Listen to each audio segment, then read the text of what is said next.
That's the Camilla Tominey Show at 9:30 every Sunday on GB News, the People's Channel, Britain's election channel.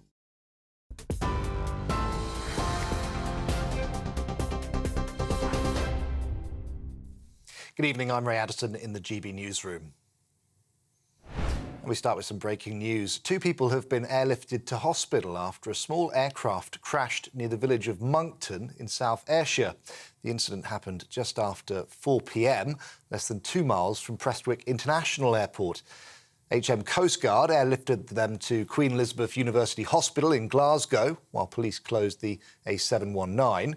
Scottish Fire and Rescue Service say they were on the scene for several hours. We'll bring you more on that as we get it. Now, the Prime Minister says the government will increase defence spending to 2.5% of GDP by 2030. During a trip to Poland, Rishi Sunak said the budget will reach £87 billion by the end of the decade. Addressing troops, he also said the UK defence industry will be put on a war footing. Mr Sunak called the plans the biggest strengthening of our national defence in a generation. As Churchill said in 1934, to urge the preparation of defence is not to insert the imminence of war. On the contrary, if war was imminent, preparations for defence would be too late. I believe we must do more to defend our country, our interests and our values. So today I'm announcing the biggest strengthening of our national defence for a generation. We will increase defence spending to a new baseline of 2.5% of GDP by 2030. Well, it comes, as Rishi Sunak warned, that President Putin will not stop at the Polish border if his assault on Ukraine is allowed to continue. Earlier, Britain pledged its largest ever package of aid for Kyiv, worth £500 million. During the Warsaw trip, the Prime Minister has been holding talks with the leaders of Poland, Germany and NATO, warning that the defence of Ukraine is essential to our joint security. Ukraine's President Zelensky welcomed the package, which includes long-range missiles, armoured vehicles and boats. Well, on the day that 5 Channel migrants died off the French coast, including a 4-year-old child, GB News can reveal that more than 250 others have crossed to the UK. A small boat got into difficulties off Wimereux Beach near Boulogne before 2 a.m. A number of other migrants were rescued, with at least one now critically ill in hospital. 5 other small boats have now been received by Border Force and Dover Lifeboat, with migrants transported for processing. A further 2 boats were seen heading towards UK waters earlier. Police were faced with violence at a St George's Day event in Whitehall this afternoon when a group tried to force its way through a cordon. Mounted officers on horses needed to intervene when the group broke through a police barrier. The force earlier said that it expected some, quote, far-right groups and groups linked to football clubs to attend the event. Police say 6 people were arrested. Well, for the latest stories, sign up to GB News Alerts by scanning the QR code on your screen or go to gbnews.com/alerts. Now, as always, our headliners.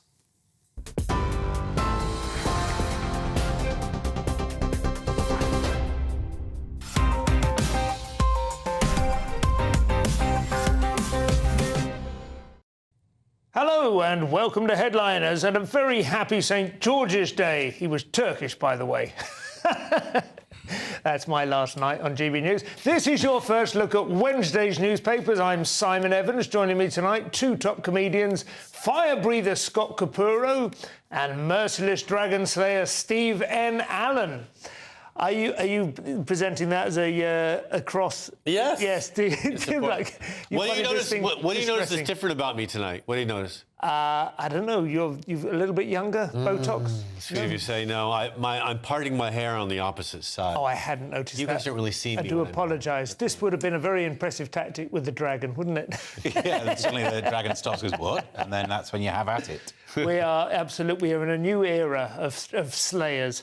Look, could you say that everyone always says, "Oh, he was Turkish." Yeah, it wasn't. Dragons aren't real. That's the biggest problem. Dragons aren't real. There was no such country as Turkey back then either. Let alone. And anyway, he wasn't. I don't think it's a very pronouns. Yeah, there's a number of accounts on Twitter that got into it on detail, but it's become more well known than the fact now, hasn't it? It's kind of inverted, like a zombie lie that goes on regardless of how many times you disprove it. Anyway, as long as they don't touch my full English. Daily Mail kick us off with the headlines, with the front pages. Biggest boost for defence in a generation. The Telegraph, war footing as PM ramps up defence spending. There he is, the Prime Minister, lying on his lawn. Guardian, Prime Minister to raise defence spending and put arms industry on a war footing. The Times, UK to spend more on defence. They've all gone with this one. The iNews, Tories unveil UK's biggest hike military spending for a generation. The Daily Star, finally, they have gone off-piste. Kim Jong-un's favourite imperialist launches war on slugs. Those were your front pages.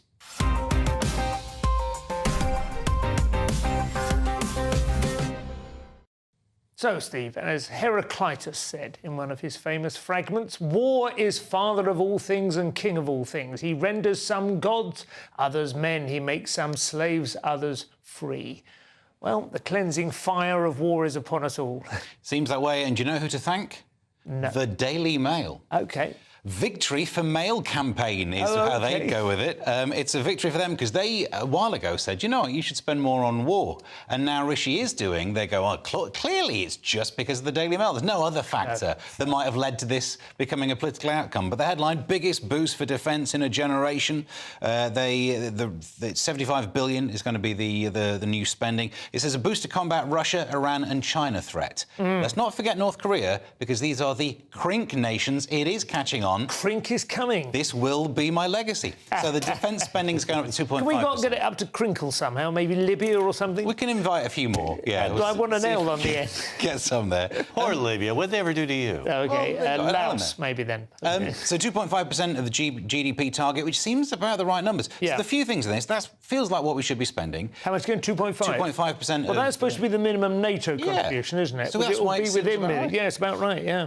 Also, I keep moaning about Trump and the Trump effect of having America trying to, you know, dangle the not spending any money on Ukraine, which is going to impact us. So it's good that we're spending this. Russia's already got its economy on a war setting. Yeah. We don't want to have to do the same. We don't want a situation where our factories get commandeered to make war things because we don't have factories. And that would be very difficult. We'd have to call up China and say, could you make some weapons that we can attack crink nations? Ooh, sorry. They wouldn't like that. And I'm a bit Keynesian when it comes to my economics. So the idea of spending on defence... Absolutely. That's all fine. Let's stimulate demand among the armed services. However, the question is, where do you spend it, isn't it? Because, I mean, we know, for instance, that every few years we discuss whether Trident is the best use of all those tens of billions. But also, just generally, I was watching a Netflix drama called The Three-Body Problem recently, in which a naval commander is asked to speak off the record about his new battleship, and he says it's a ridiculous, old-fashioned piece of technology, ridiculously exposed and vulnerable to any number of much cheaper offensive systems, and if he had the money, he'd spend it all on drones. These are the kind of questions, aren't they, that... what do you think, Scott? Do you have a view on this? Oh, I'm still surprised that they use defence spending as a ploy to get people to vote for them, because an election's right around the corner, we all know. Yeah. And well, that's for what Margaret Thatcher. The Daily Mail of it. Yeah, that's what this is about. I know it's them.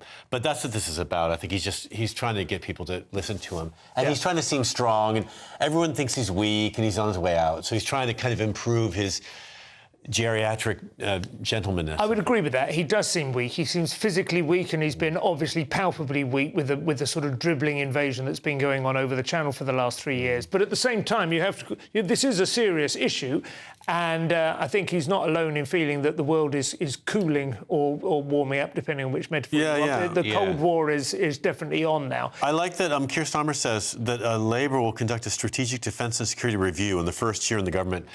In the first year, a review.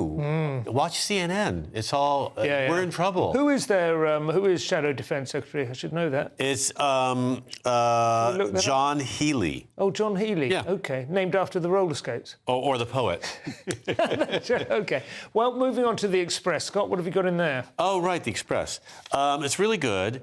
It's a story about... it's about time to civil service job cuts to pay for the defence boost. Rishi Sunak said we don't have to borrow any money or take out any loans. We're going to cut 70,000 civil servant jobs. That's how we're going to make this happen. That's good. I thoroughly approve of that. It's a lot, isn't it? 70,000 gone like that. Really? Yeah, absolutely. They'll find other work. Yeah. They'll find work in consultancy of some sort. Really? All those women or maybe that on work... the lecture circuit. all those ex-housewives that are the only ones working in the family up in Newcastle up there. You know, their husbands haven't worked for decades because of the mines. Do you think it's a little bit like that? It's going to be like I think it's northern jobs. 84 all over again. Whole civil service communities hollowed out. They're going to cut northern jobs. All they wanted was their sons to follow them into the office. No. Isn't that a Peter Cook and Dudley Moore sketch, actually, isn't it? Yeah. Yeah, it's the inverted version. To be a poet. Yeah.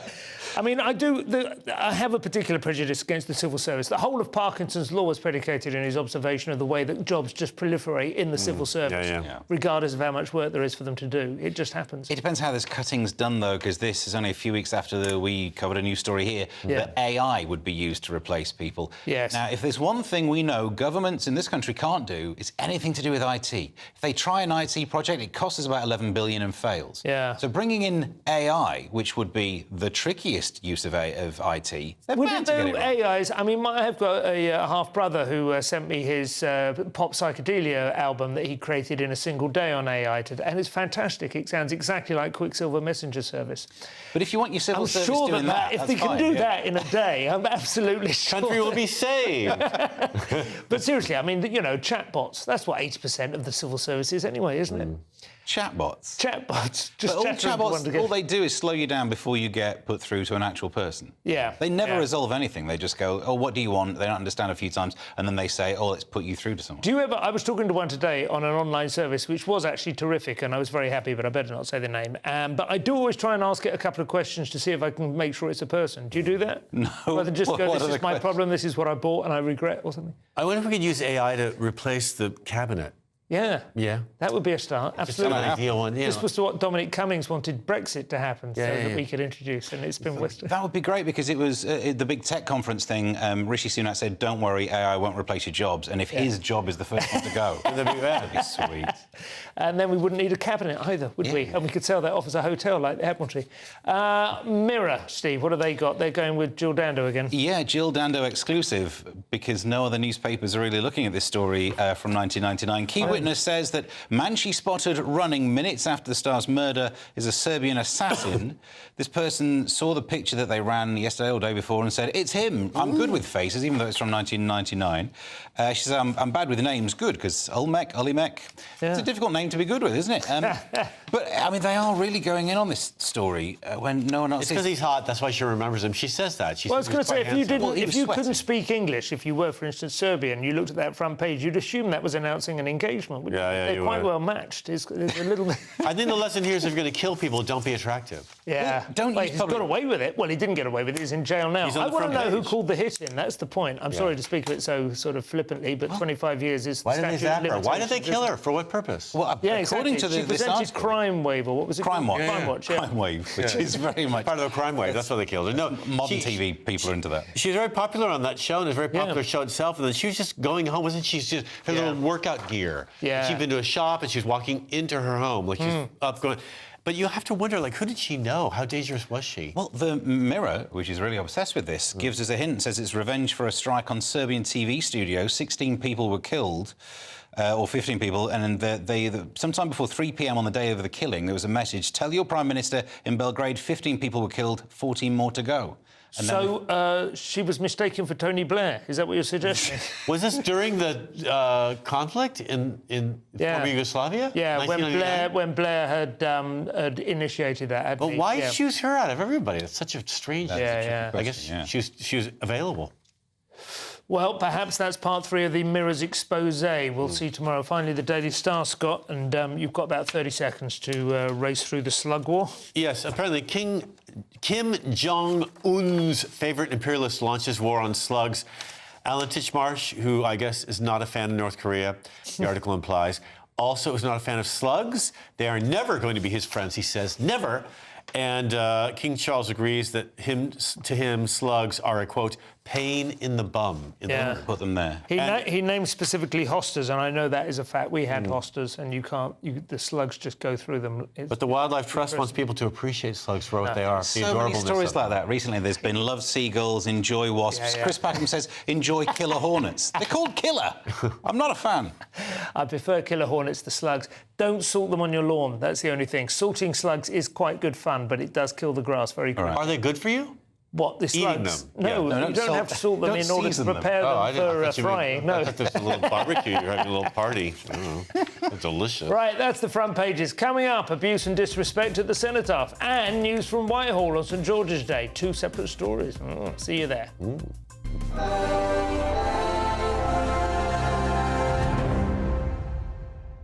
This is GB News, Britain's news channel. Squatters in London have taken over a pub which is leased by Gordon Ramsay, no less. The pub is currently up for sale with a guide price of £30 million. It is understood that Kitchen Nightmares host Ramsay called the police on Wednesday but was unable to have the squatters removed. The Metropolitan Police said in a statement they were made aware of squatters at a disused property but added, "This is a civil matter," and so police did not attend the property. Let's see what my panel make of this. Why can't we just boot squatters out? If we own a property or lease a property, why don't we just boot them out? I know that's tempting, but the fact is, long-term empty properties have increased by 24% in the last 6 years. There's 1.2 million people on the social housing lists.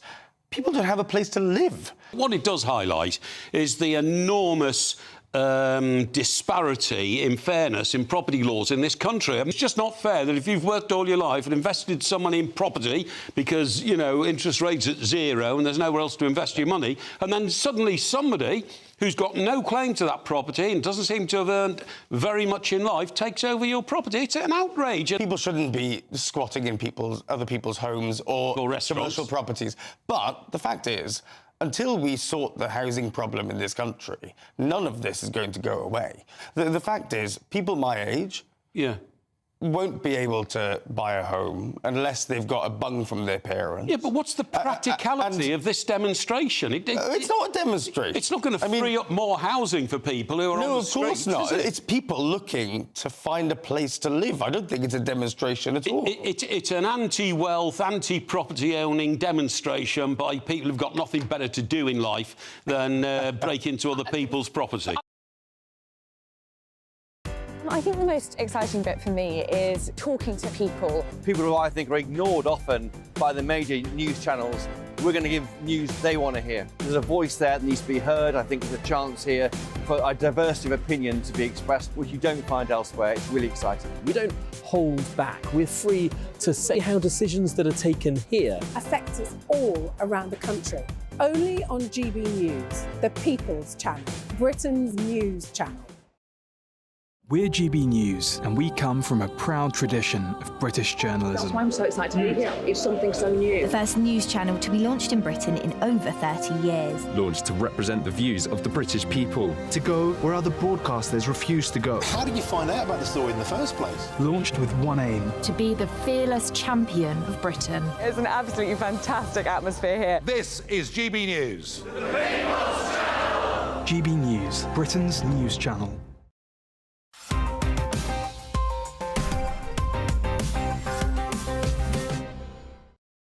And welcome back to Headliners with me, Simon Evans, still joined by Stephen Allen and Scott Capurro. So, Scott, two-tier policing or just good old-fashioned dust up with the filth? This is the Daily Mail live from Whitehall. Apparently there was some chaos in Whitehall today during the St George's Day rally. Do we have any footage of it?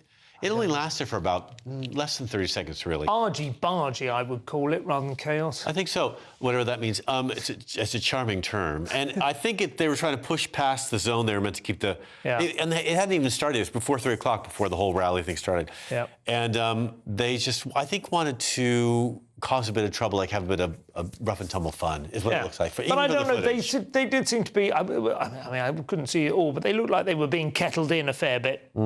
The police really took a swing at some of them. Yeah. I think they've been frustrated because they haven't been able to, flex their muscle in the last few months with the protests that's going on. Well, this is the thing that everyone's going to draw comparisons with, isn't it? And I suppose those comparisons will not really sort of survive or hold up, perhaps. Well, no, I think there is an element of two-tier to it, because today's one it doesn't have all the baggage. No one, firstly, would be arrested for being openly Turkish or whatever.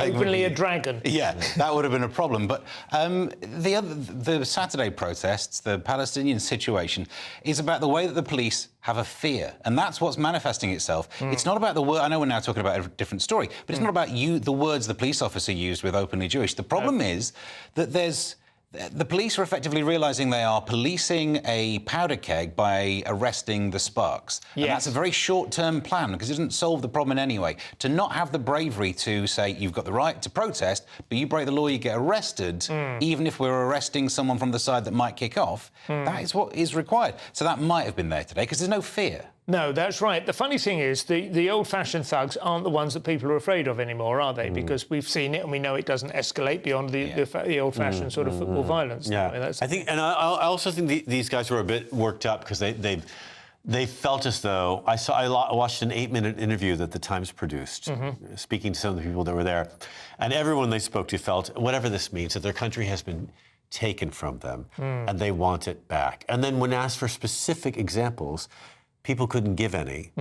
But they all said they would vote for Tommy Robinson, or whatever his real name is, were he to run for prime minister. So I think this is a sect of people, and I think they're frustrated. But it is interesting that, isn't it? But they've been talking for years now, decades arguably, in America in particular, about the danger of awakening racial consciousness in the white majority. That they say the more that you get Black Lives Matter, or the more you take any individual's racial minority and you elevate the importance of that as a sort of organising principle for those people, there is a danger that the white majority start to think, well, then it's about time. And this is what I feel is happening in this country. I don't remember there ever being St George's Day riots at all when I was growing up, or any kind of activity. I feel like, though, you can't have both, because if what you're saying is accurate, then you might say a majority of white people feeling as though their power or their country's been taken away from them, already they're putting themselves in a higher position of power. So already they've taken that role on, and they've created the frisson, whatever it is. I mean, they've said it's a competition between you and us. When in the reality, people that live in minority groups, I grew up in one myself, you just want equal what everyone else has, not more. Well, that's interesting, but we'll have to move on for this time. We'll come back to that possibly. The Express takes us from Whitehall to one of the lesser provincial cenotaphs, but still a cenotaph. In Rotherham, yeah. Should be treated with respect. Is it Rotherham or Rochdale? Rochdale, you're quite right, yeah. Rochdale. Yeah, Rochdale. There's a link, isn't it? Should be treated with respect. 3 teens behind the Cenotaph graffiti avoid prison, and I'll come back to that part of the headline again. Yes. It's in the Express. But Adeem Ahmed and Arman Tariq, they've been named. One more hasn't been named because he's under 17. That's good. There's no way I get 3 names right on the trot. They've been given 6-month referral orders and some fines, and they put Free Palestine on the Cenotaph. They avoided jail. Look, it's the same rule as I said before. Simple rule. You can have a peaceful protest. You can't spray stuff on stuff. And you get arrested for spraying stuff on stuff. And it wouldn't even have to be about a protest. No. Like, if the Cenotaph had daubed on it, "Would you marry me, Tracy?" in the same way that people do on a sheet over a bridge, that'd get you nicked as well. The headline tries to make it look like, hanging's too good for them, you can't do anything these days. They actually pleaded guilty, so you wouldn't have got jail time anyway. They received the fines and the referral thing. There was, interesting part, a court case that a trial was meant to happen about whether this had a racial element to it. The CPS dropped it, though, for evidential reasons. There's a debate to be had there. There's a racial motivation to the protest, but was the Cenotaph the totem for the race they had a problem with? So I don't think there's Part much to be of the question, I suppose, Scott, is whether they're using a war memorial to make a specific point about our indifference to the dead of Palestine, or whether it just happens to be in the centre of town and it's a good blackboard. I think both. I think they went to the centre of town and found the biggest thing that they could spray paint on. They also stole the spray paint and the brushes that they use. B&M's as well. If you get a nick from anywhere, why go to a bargain place? Yeah, they get a bit of taste. But I mean, they stole stuff. I mean, the obvious, and most people would feel the poetic justice is to make them scrub it off again, isn't it? The fine wasn't very big either. It's certainly not going to cover the cleaning of the thing. Anyway, at least they've been nabbed. Worrying news now about the health of the nation's children, or possibly the credulity of the nation's GPs. Well, almost 1 million children will be claiming health benefits by the end of the decade, amid a surge in reported autism and ADHD cases among boys, the Telegraph reports. They're saying here, too, that the increase, they think, is potentially about the lockdown, that some kids have not recovered from their anxiety levels during the lockdown. No. And anxiety, stress, And also, I found this out today. If kids are feel ignored, or if their parents aren't looking after them properly, that can promote autism in children. So they think that. I think so. Yeah. No, I found it from a doctor today. I didn't know that either. But if kids are abandoned in some way or feel abandoned, I would question that. I don't want to like. She's a take up with neurologist, particular. so. Well, yeah, but there are different views. I remember a few years ago, a guy called Oliver James wrote a lot of books about how parenting was basically causing autism, and there was a huge pushback, furious, quite rightly, because if you were a parent who had an autistic child and you heard that it had been mistakes you'd made, possibly just through laziness or, poor advice. I don't think that's a healthy... Well, I don't think they're saying that's the only cause of autism, but it can be, I think. And also, and this article does go on about the anxiety the kids have suffered during the lockdown. And I have friends who have children who were quite profoundly autistic. By the age of 2, it was obvious, and they were good parents. There was no question at all that they had done anything. Well, they're not in the article. But you can't cause the same thing. It's either caused... it remains slightly mysterious, but it's either caused by, mutational load or some kind of, defect of that kind, or it's caused by environmental factors. And if it is caused by environmental, you have to be really certain what they are before you... You know what I mean? It's like saying about, that it's caused by vaccines or something. It's potentially harmful, I think. But to this story about how much it's going to be costing, a lot of this, I think it's interesting that people under 18 require so much anyway, because you presume if the parents are paying for it, it's just the cost of the parents. The actual money we're talking about is on average about $3,000 anyway, so it's not huge. It's multiplied by the numbers we're dealing with. But this DLA for under 18s, it's not means tested. And that's the bit, why are we still not having means tested things? I thought the whole principle of universal credit was to get all of the systems aligned so that you can means test everything. The argument against means testing is always it would cost more to means test than you'd save. But if you did one means testing and make all of those savings, you should be sorted out. Why are we still... AI would do that. AI would do that in a moment. I do think it would make sense. You have to recognise as well, to some extent, I think, possibly going back to your GP and so on here, that the more number of treatments come available, I don't think there's ever been a case in medical history when more treatments become available and demand for them goes down. This is, the fact that ADHD and so on is something now from which you can get prescriptions and, various... 70,000 kids mitigations. Yeah, it's a lot. Yes, it's a lot. 70,000. And, they're going to hear about it. They're going to think, well, a lot of people, most parents at some point think my child is not paying sufficient attention in school. His grades are suffering. Let's get him on drugs, and... I think there might need to be some sort of middle tier where, prescription charges are adapted slightly to the fact that you can get them following a prescription, but you have to commit a certain amount. Do you know what I mean? Yeah. Right? It's almost like a kind of... like alcohol, which you have to have a licence to sell it, but also, you don't get it on the state. You know what I mean? So it's still over-medication, I do worry, because of the example of America. Yeah, let's just give them more Coca-Cola and Frosties. Yeah, look how good I turned out. What are you talking about? Jesus. iNews now, Steve. 2 of the world's most powerful influencers clashing over Keir Starmer's head. Starmer should stop chasing the Sun's endorsement, says Murdoch's ex-son-in-law. Who is himself... Freud. Yeah, Matthew. World PR guru. So you can do his family tree as well and be impressed. Yeah. So here's the deal. In a podcast, he was saying that Keir Starmer he's advising me against chasing a Labour endorsement.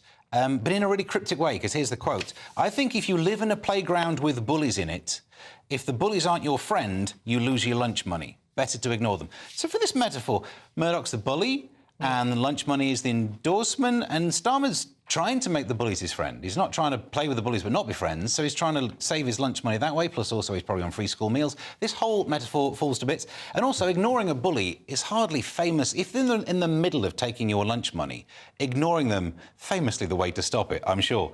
But... You're right, it's a really poor metaphor, just very confusing. For someone who's good at PR, for that to be the way he gets... And whose father had or great-great-grandfather had a few good metaphors himself, I think. Well, the Freud family have been phenomenally... I think of all, bizarrely, considering that Freud was absolutely of the persuasion that your adult personality traits were rooted in the specific experiences you had as a child, the degree to which his particular intelligence was clearly a heritable factor has basically disproven all his theories. Yeah. But I like Emma. She's nice. She's a nice lady. But, yeah, it's a bit strange because he advises Starmer to ignore the media. I think what he's saying is... focus on other stuff because the media will come your way when they want to. Yeah. And there's no way you can. It's a wild beast, and we all know that. I mean, we're in the business, and we know how insane it is. Even this small degree of this tiny studio, this teeny tiny channel. I mean, still, we have our thumb on the scales of the nation. Yeah, but the reality is, Murdoch. The 12-year-olds they hired to do the news here run around like they're chickens with their heads chopped, and that's just here. So I think he's saying you can't really manage that. Just put your presence out there, put your policies out there, and I agree. Which is what all agents say to comedians and everything, isn't it? Don't try and play the media. Just try and get your own story straight. But the truth is, the Sun is not the power it was. In the 1980s, I don't know if you lived in there, but it was understood that the Sun could... I think no particular newspaper is. No. And I think that's what he's saying in this article, in a way. Well, that's the halfway point reached in the second half, bringing law to the masses and the limits, despite what I've just said, to heritability. We'll see you in a couple of minutes.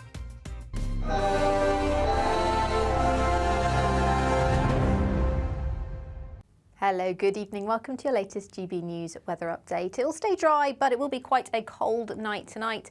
And throughout tomorrow, the best of the sunshine will be across north and western areas once again. That's because high pressure is dominating over here. Meanwhile, to the east of the UK, we've got low pressure and this weather front. That's brought cloudier skies throughout this afternoon to the southeast. That should clear away overnight, though, and we'll be left with this northerly wind. That will bring a cold feel to coastal areas through Wednesday, but also a few showers overnight tonight. Should be fairly light and mainly just restrict coastal areas. Further north and west, though, clear and dry and quite cold by tomorrow. We could be down as low as -3 or 4 for some Scottish glens, but the frost should be fairly patchy and should melt away fairly quickly as well. Then we'll be left with a dry and bright day for many western areas of the UK. In the east, though, with this northerly wind, that's always going to drag in a bit more in the way of cloud, and that risk of showers will continue into Wednesday afternoon. We'll feel a little bit brighter, though, than today, as the cloud will be a bit higher, and in the best of the sunshine, could see highs of 15 or 16 degrees. Another cold night to come on Wednesday night, so a cold start on Thursday, and then this area of low pressure in the North Sea will bring this band of rain and cloud across northern areas of England, southern Scotland through Thursday. It should be drier and brighter in the south, but then Friday and Saturday look that much more unsettled. However, notice temperatures will start to rise by Saturday.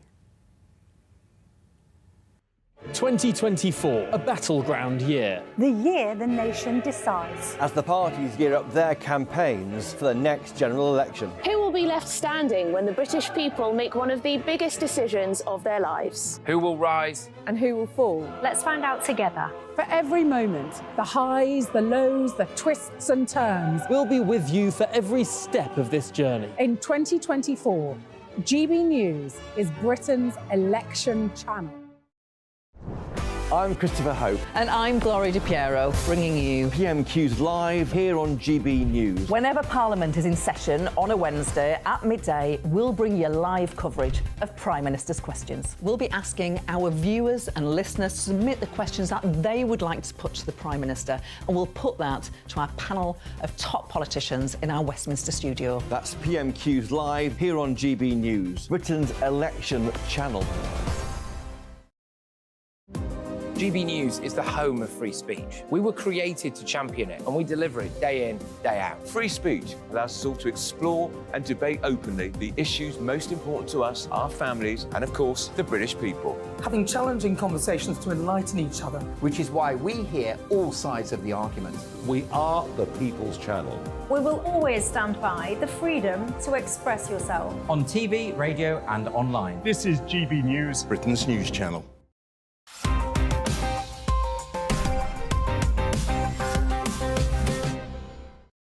And welcome back to Headliners. So, Scott, we have the Times now. They suggest that courts sit in pubs and libraries, which brings new meaning to the words sober as a judge. Yes, maybe that's where the term comes from, because judges of all types used to sit in public buildings, and they don't now. And Dame Anne Rafferty, a former Court of Appeal and High Court judge, has suggested a reform where we need to restore public buildings to what their proper use should be. Gyms, schools, libraries, pubs should be used in off hours as court. As courts. I like And she said we could start with coroner's inquests and expand from there to public hearings.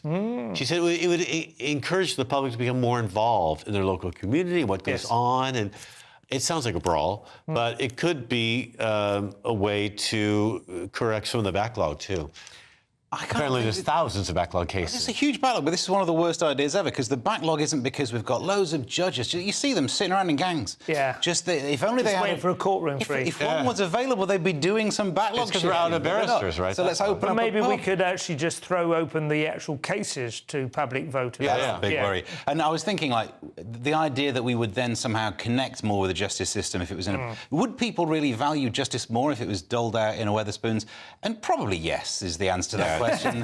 And that's terrible. Wetherspoons have been doing sterling work, as we've discussed before, converting old municipal buildings like libraries and courtrooms into pubs. This would go full circle now. They can turn them back into court. They've got a real backlog of rape cases, and they really need to get on with it because some of these victims have been sitting waiting for their trial for years and years. Yes. You know? Well, there are a number of reasons for that. Funnily enough, I was thinking about it because one of the rival channels was showing a documentary about Gary Glitter, and of course that was an extraordinary fall from grace. But that whole U-Tree thing created a massive backlog of historic sex offences. Many people would say within the legal system, not terribly helpful, compared to like trying to process cases that had happened in the last few years, going back to the 1970s or whatever. I think that has caused a lot of that problem as well. But they're out of rather public than a shortage defenders of pubs. in the UK. Yeah. They've had to put a lot of cases on backlog because there's no one there to defend anybody. The idea that you're going to get barristers because you're doing it in a pub. No, do it in a coffee shop. Baristas, close enough. Nice. See, and they'll be really sharp as well. Yeah. You get really whipped through these cases. Steve, it's BP 1, GP 0 in the Daily Mail. GP 57, that's not the score, that's the age. I don't know why I put the age this early in it, but there we go. Who was jailed for taking part in a Just Up Oil protest is suspended from practising for 5 months after the tribunal ruled her fitness to work was impaired. I think they've absolutely hit this one on the head. Because ordinarily, I'd be you can't strike someone off just for that. Well, wait a minute, get into the details. Unrepentant Dr. Sarah Benn was jailed for... She did a few protests, but it was only one where they blocked a road in and out of a refinery, which stopped tankers, but also a worker who was asking permission to leave site for an urgent medical appointment. That seems apposite here. So sing it with me. You have the right to free, peaceful protest, but if you break a law, you get done for breaking the law, and that's what's happened. She's been unrepentant. She was sent to jail for the last one. No one's complained about the other protests you run. You're a GP, you do whatever you want. So it's not difficult, really, and it's the priority, the sense of, I don't know, you know that she values the environment more than an individual life. Would you like to be an individual being seen by her? Not right now. She can get unsuspended if she basically writes a letter saying she accepts what she did was wrong, but she's a GP. The handwriting, it could say anything. That's the problem. Yeah, they're worried that patients won't trust her because of what she did in that protest. That they'll recognise her and go, hang on, you're the one that... You're the one. Yeah. And patients gossip, they do. But there is, that's the Hippocratic Oath, isn't it? Do no harm. First of all, do no harm. She did harm. She got in somebody's way when they were trying to get to the doctors. It's the hypocritical oath for her. She didn't know what she was doing, right? Good. She messed up. 2,000 years, finally. Times Now Scott news that will no doubt come as a relief to all our parents. Well, children, as it turns out, are less like their parents than we thought. They did a study, and I couldn't find the name of the study, but it is a study, where they used data from gene donors to the Estonian Biobank, a biological database established in 2000, where they recruited more than 1,000 pairs of relatives, and each person was asked not only to rate their own personality traits, but they were also asked to bring along an informant, a friend or a partner, to say, yes, that's true about you. Yeah, that's a good idea. It's a better way to do it, they think. Yeah. Because they've done in the past where people just label their traits, and most people get them wrong. Well, I've tried to do these kind of big 5 personality tests, and I just never know how, and I think my best friend would probably have a better idea. I think so. Yeah. And they said that only, they found that similarities between parents and children were less than 40%, really. So really the majority of who you are has nothing to do with your parents, as it turns out. But that is the capacity of two people conjoining to create lots of different people. Siblings are very unalike, aren't they? When they do twin studies, they find identical twins, even if raised separately, do grow up to be quite similar. But like non-identical twins, not very similar, siblings, quite random, really. I think we're more a result of the people we hang out with when we were younger anyway. But then again, you might choose those people. But yeah, I know what you mean. They say you're the average of your 5 closest friends at any given moment, don't they? Yeah, none of those friends are your parents. Stuff, but yes. Anyway, so yeah, time and again, it comes down to, I think the way to use all this information is just relax. Yeah. About everything, isn't it? Relax about parenting in particular, though, which is such a cause of stress and strife. People think, oh, will I be a good parent or something? It doesn't Were matter. your parents relaxed?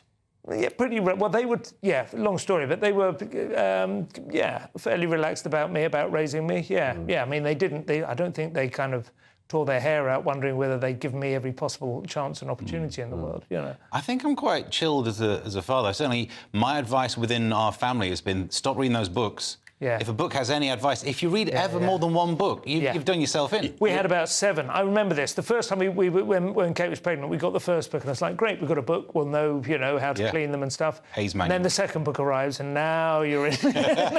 By the time you've got 5 books on the shelf, you will just never settle, Yeah. I don't think if you're chill, I think you're exhausted. Actually, that too, yeah. There's a lot of that. You're worn out, yeah. Anyway, Daily Mail now, Steve. Finally, someone is starting to codify the 1,000 little microaggressions that we old-timers are subject to.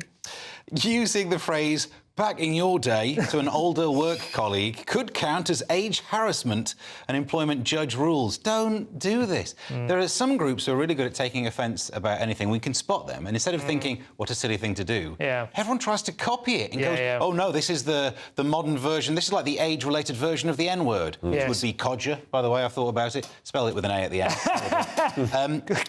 So it's their word. Where my codgers at? You can't use that as their word. But this nursing assistant, Margaret Cooperthwaite, in her 60s, was sued. She has sued for age harassment because a younger colleague said that an operation would have been free on the NHS in her day. Firstly, might have been.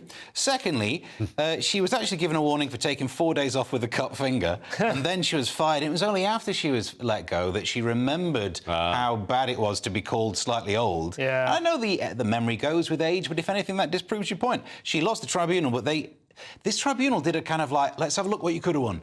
They said they didn't believe that this was said to her. No, they said right. if it were said to you, we could have taken that as age harassment. I don't know whether that is that precedent then, is that ratio decidendi, or is that obiter dicta? If it was decided that it would have mattered if we believed you, but we didn't believe you. I have no idea what those two Latin phrases mean. Well, I just mean, was it like pertinent to the case, or was it just a judge muttering as an aside, or to the audience? Mic drop, kind of. Yeah. Anyway, I say don't do this because if you don't let back in your day, if that gets banned, then you won't be able to say kids these days, and that's like 50% of most old people's conversations. And most of it is sympathetic, isn't it? I know in your day it would have been fine, but you can't do that nowadays. It's usually meant to sort of bring you in, isn't it? Right, rather than kind of going, what are you talking about? I know how it was done in your day, but things are better now. We don't call them that these days. You can't even say drop dead, you old codger anymore. You can't say that either. Their words. Stop cluttering the place up. Well, I agree with you. Miss Cooperthwaite, you should be ashamed of yourself. Talking about grievance politics, the Independent, Afua Hirsch, has a piece of tired cocktail party chit-chat she's decided to have some grievance about with Boris Johnson. So I was going to say that Ms. Cooperthwaite has had cancer since 2014. Oh, I beg your pardon. We forgot to mention that. I would, I would have sympathy for that. Use some Latin phrases, you get away with it. Right, I think she's a bit touchy about her age because she's got cancer and she's probably dead by now, by the time we're reading the story. So Boris Johnson said some bad things the night Obama was elected president. Yeah, he wished he was black.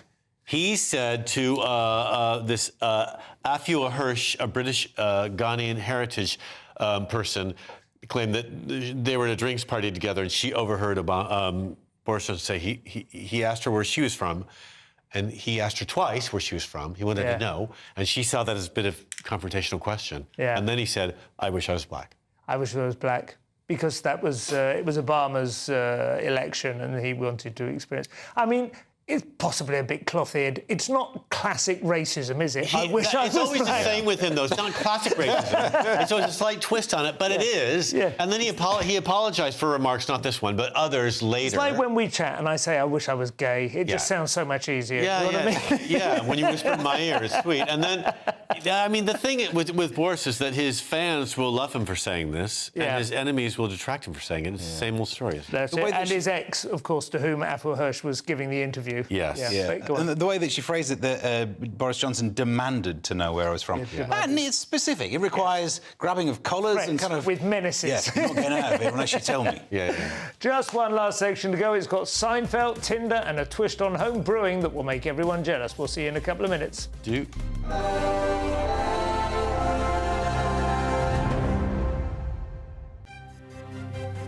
GB News Breakfast. Every day from 6 a.m.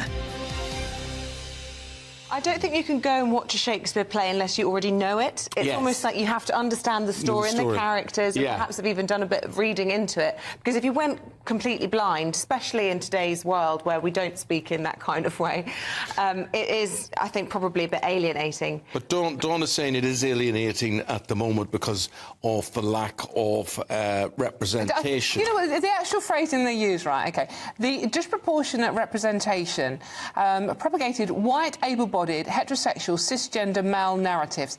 I'm sure there's people sitting in a room going, what's the most ridiculous thing we can come up with today? Yes. But are really, just chuck all these words at it, cisgender, and it's just insane.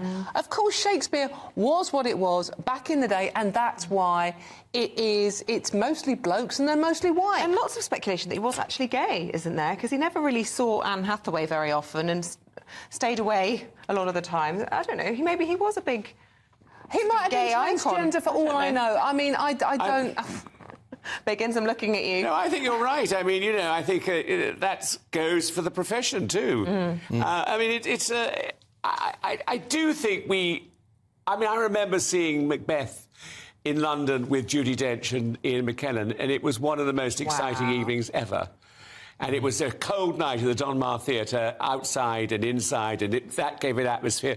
There are certain things that you go along and see something else, and you think, I'll walk out in the interval. Yeah. Macbeth is a sexy play, though. Let's talk about... there's so many. Can I live to be 100? Oh, this is depressing. I think it is depressing. I like to stay here now. I don't want to live to 100. Don't say that. I'm right behind you. I don't even want to. My father died at 63. That'll be me gone this year.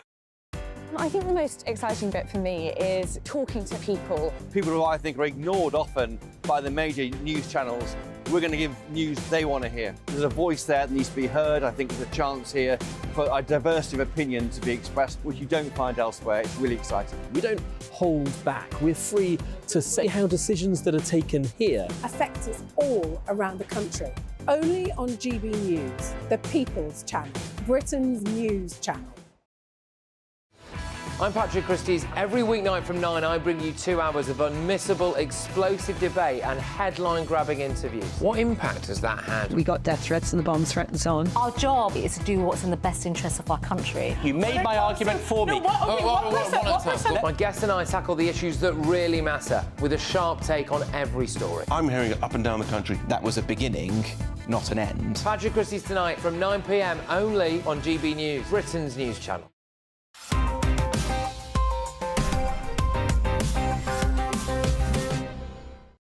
And welcome back to Headliners, the final section for this St George's Day. Steve, Jerry Seinfeld says the movies have lost their relevance just as he releases one. I feel like I need a Jerry Seinfeld gif to react to this with. Little sting as we go from one scene to another. And then Kramer slides in. Yeah, he says Hollywood has lost its relevance as movies no longer occupy the pinnacle in the social, cultural hierarchy that it did. Yeah, I mean, so he's right, I suppose, but also, let's get some context of people lost their collective poop about Barbie and Oppenheimer. So recently, this is the bad time to say, you know, films really ain't swinging. Although I do think out of those 2 films, because of all the plastic, Barbie will eventually end up killing more people than the atomic bomb. Yeah, certainly more turtles. It's a win. And he said in an interview, you're right, so he's plugging a film saying films aren't as good as they used to be. Yeah. And also goes on to say it's because we've got all the TV. There's too much TV, all the streaming things. Where's his film? It's on Netflix. So he literally moans about films while releasing a film, moans about streaming stuff on Netflix. Well, I guess he's self-aware, isn't he? At least that's the point. It's the gift of not needing the money. Yeah. He can go on and do the film is released as a thing about the invention of Pop-Tarts or something, isn't it? It's a very sort of schlocky... Also probably will go on to kill more people than the atomic bomb. So out of all of these 3, Oppenheimer's doing well. It does have quite a Barbie aesthetic, actually. What do you think? Yeah. It's Kellogg's versus Post cereal. I saw the interview, and I like Jerry. He's a brilliant person, but I think he's in a bubble in Hollywood. Yeah. And I think that he's seeing people lose their jobs and lose their credibility, not films, but people he works for and works with. Right. And that concerns him. Yeah. But I think film, Netflix, all stuff I watch, I mean, I just rewatched White Lotus that was filmed in 2021. I mentioned it while I was away in Norway, and the table full of comics I was with said, "Oh my God!" And we talked about it for an hour. Yeah. And how brilliant it was. So I really don't. I think haven't that's seen accurate. that, but I do think Genius. It's a thing we talk about quite a lot at home. And when you've got like two grown-up teenage kids and you're trying to work out what to watch, and movies are not actually the go-to now. You're right. Netflix, like small box sets or whatever, but there is some great content out there. You just have to widen your definition a little bit. Don't I mean, you? I had my hand operated on last year, and I got hooked on Joan Crawford during her film noir period, that 10-year period. Yeah. And I found everything online, and it was brilliant. I mean, some of these films that you didn't even know existed. Very refreshing, some of that old black and white stuff. Anyway, Tinder now, Scott, and it's trying to help users get their pals and family involved, like they have any. Apparently, Tinder launches a new Share My Date so pals and family can get involved with your sex life. Apparently, people have been sending their details for their future date anyway. So Tinder said, we're going to make it easy we're going to take the sweat away, because apparently this is sweat-inducing. So they've made this little app that you can use to identify, I guess, the person you're going on a date with, to protect yourself. Right. So people don't have to worry about you. I think this is really it's about... like that, not like this is what my family will be like if you want to come to Thanksgiving. I kind of think they're trying to discourage date rape a little bit. That's probably a good idea then, Steve. We probably don't need to linger on this. Yeah, that's true. Oh, yeah, I mean, it definitely reads as a function for women. I don't think any bloke has ever got to send, like... Let's move on to this vastly more interesting story, Steve, in which the hands-down best excuse I've ever heard of for drunk driving. Brilliant, isn't it? Yeah. To Belgium, man, 40, has drink drive charge thrown out after he emerges he suffers with auto-brewery syndrome. That's where your body brews alcohol within. Some call it auto-brewery syndrome, some call it the next step of human evolution. Yeah. They might be the only ones that survive the cost of living crisis. I'm just saying. Absolutely. Here's the worrying bit. He works in a brewery. Plot twist. So talk about taking your work home with you. He brews alcohol for a living and in his body. Here's the worry. Yeah, so the yeast hasn't got into him from the brewery. It's not like he's in... We don't know that. Right, okay. And this is what lower down the story, it says no one really knows how it occurs, but it's to do with having things like bacteria and certain yeasts in your lower digestive tract. What is he doing at work with the brewer's yeast that means it's up his... Just that's a question. Some of the symptoms of ABS, auto-brewery syndrome: vomiting, belching, dizziness, loss of coordination, telling friends you love them, sleeping with a solid 4. The last two might just be general drinking. It's an autoimmune disease. It's your body attacking itself, right? That's what is happening. Yeah. I mean, it's your body telling you that you are dying, and so it's going to try to save you, and then it tries to kill you by doing that. Well, I wish him well. Scott, finally, good news for the lady in your life in The Independent. Oh, right. Apparently, there's a breakthrough battery. Yes. The scientists in the Korean Advanced Institute of Science and Technology have developed a sodium battery capable of charging in seconds and lasting forever. So we don't need these batteries that die out in the middle of a... And the seriously good news about it, actually, which we've got just like 20 seconds to talk about, but it is seriously good news insofar as if they can use sodium instead of lithium, this is a vastly more... there's a lot more sodium in the world. Abundant thing, and not all tied up in a few politically unstable countries. Less dangerous. I will say, if you want to read about it, it's in the Journal of Energy Storage Materials. The title is Low Crystallinity Conductive Multivalence Iron Sulfide Embedded S-Doped Anode and High Surface O-Doped Cathode of 3D Porous Enriched Graphite Carbon Framework for High-Performance Sodium-Ion Hybrid Energy Storages. That's the title! Funny enough, I'm actually doing a corporate tomorrow for... people in the generator industry, which obviously, they are opposing batteries. They're kind of old. Well, here's your opening gambit right there. They will probably want to nix this. Anyway, the show is nearly over. Let's take another quick look at Wednesday's front pages. The Daily Mail, biggest boost for defence in a generation.